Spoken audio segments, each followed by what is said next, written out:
before I'm off, in this video I'm gonna show you I was starting.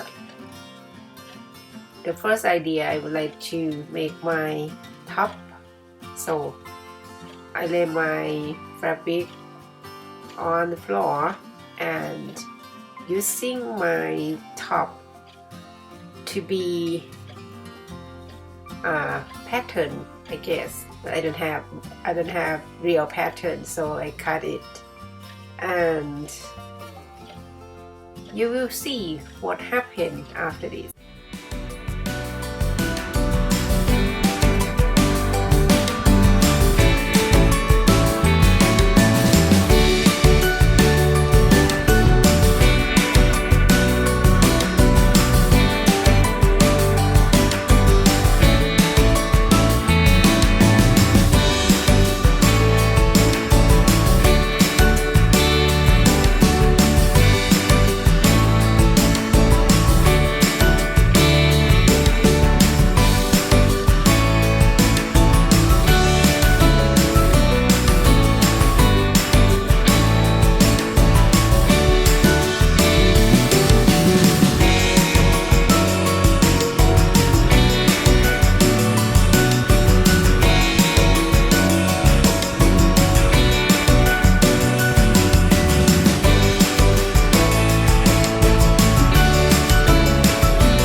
This is what I got. It look not bad, right? And it is cute. Just one, and I can wear in like 3 styles. But the problem is in the back side. Then I change again by adding the yellow on the top. And look what I get after this. You will see very soon. And still the same problem at the back, is very wrinkle. So finally it end up to a bag. Okay.